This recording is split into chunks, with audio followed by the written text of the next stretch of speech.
Good afternoon.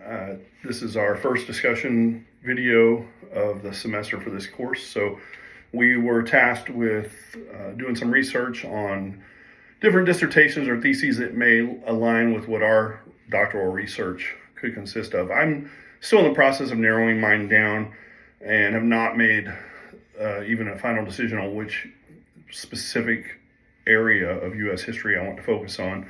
But I do know it could come down to one of a couple of areas. One of them is baseball history. I've written several times about baseball history throughout the course of my program here at Liberty. And then the second one is late 20th century presidencies. So somewhere in those two genres is kind of where I'm looking at. So in my research this week, the first dissertation that I covered or researched was called Baseball Diplomacy, Baseball Deployment, the National Pastime in U.S.-Cuba Relations. So this thesis was from University of Alabama, or this dissertation, sorry, is from University of Alabama. The sources they used were varied government databases, primary source books by Fidel Castro, Henry Kissinger, Bill Clinton, people like that, along with biography of baseball personalities like Peter Guberoth, former commissioner of Major League Baseball. Multiple secondary sources about both baseball and politics as well. So, like I said, I've written about baseball several times in our program here, particularly turn of the century, early 20th century baseball, late 19th century. But this dissertation kind of jumped out at me as it kind of ties together politics along with history and baseball.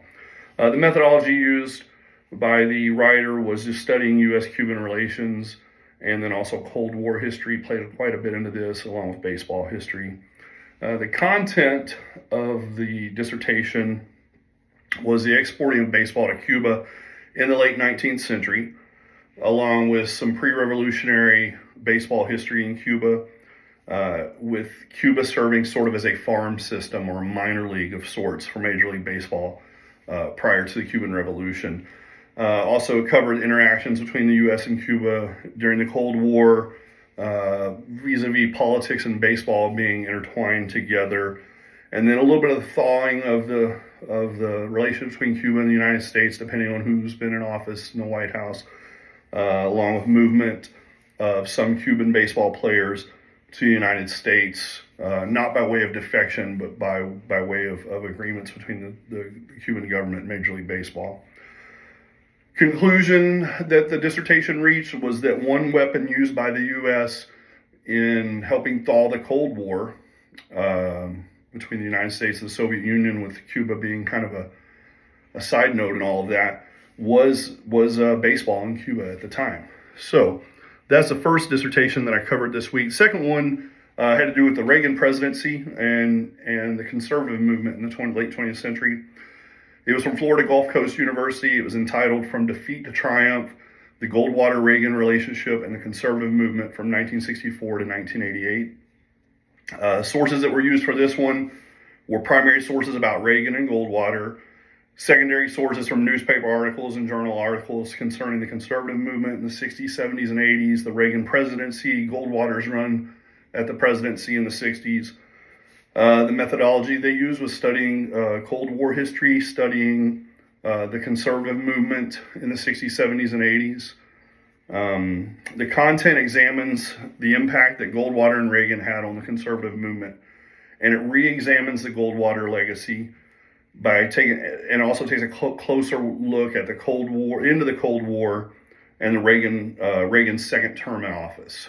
And then it's working on trying to intertwine how Goldwater really started the conservative movement, and then it came to its full fruition, if you will, with Reagan's election in '80 and then his 2 terms in office.